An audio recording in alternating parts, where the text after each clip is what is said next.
Il y a quelques jours, le Parlement juif européen a été inauguré à Bruxelles en toute discrétion.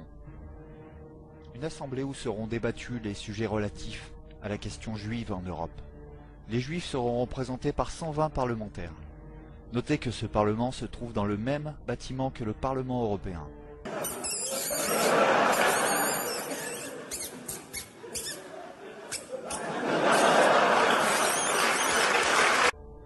Ce sont des juifs français et européens qui ont élu ces représentants, mais aussi des Russes, des Slovènes, des Kazakhs et même des juifs de San Marin et Gibraltar. En quoi les citoyens de pays non européens ont légitimité à élire un Parlement juif qui se prétend européen?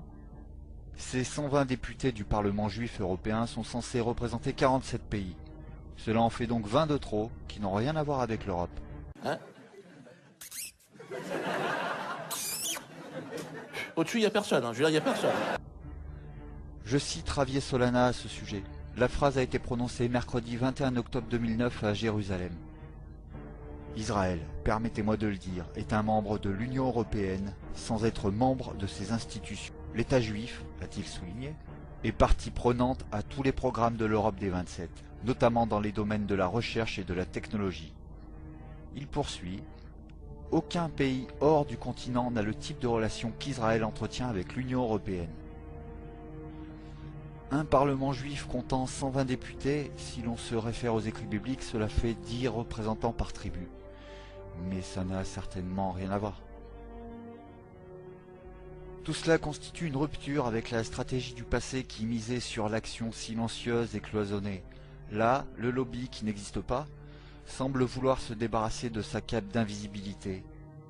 Donc là, encore plus haut. Ah bon?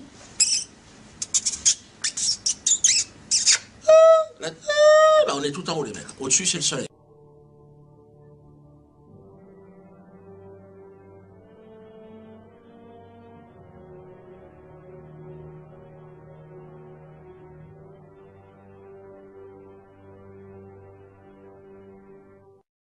Le Parlement juif européen.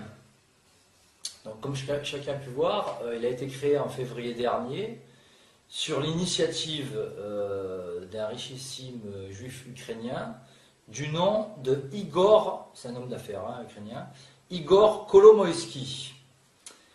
Et je suis tombé sur internet sur une déclaration de Roger Kuckerman.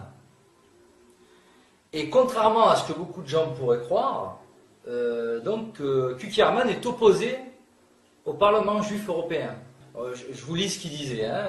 Donc Kuckerman, il s'agit d'un pseudo-parlement juif. Et il dit une phrase alors, qui résume tout l'article. Il dit « Est-il sain qu'une institution puisse prétendre nous représenter alors que nous disposons déjà de tant d'organisations représentatives de nos intérêts ?» Et là, il cite le CRIF, enfin toutes les officines. Le CRIF dont il a été le président d'ailleurs, avant Richard Prasquier. Donc là, ça peut étonner. Il parle aussi du respect des droits de l'homme, donc on retrouve le catéchisme maçonnique chez les juifs sionistes, évidemment, puisque à la tête de la maçonnerie, c'est Israël.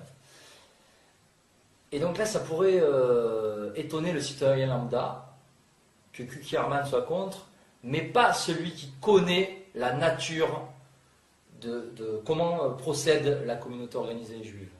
C'est-à-dire qu'elle a toujours procédé en faisant faire le sale boulot aux autres, en avançant caché, en avançant masqué. Et la seule fois dans l'histoire, donc par la franc-maçonnerie, notamment, qui est son outil vraiment pour la domination universelle de toutes les nations et de tous les peuples goy. Et la seule fois où il a fallu vraiment y aller à visage découvert, ça a été la révolution bolchevique de 1917, où quasiment tous étaient juifs et où ils n'ont pas pu, disons, mais il fallait absolument faire tomber la monarchie russe. C'était quelque chose de primordial.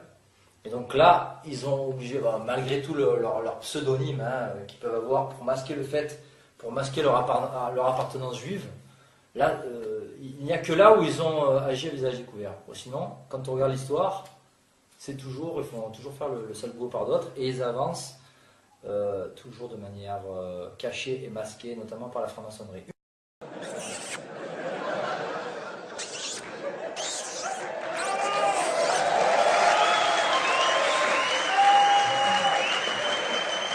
Là, on est en surface. Là, ça devient de l'art.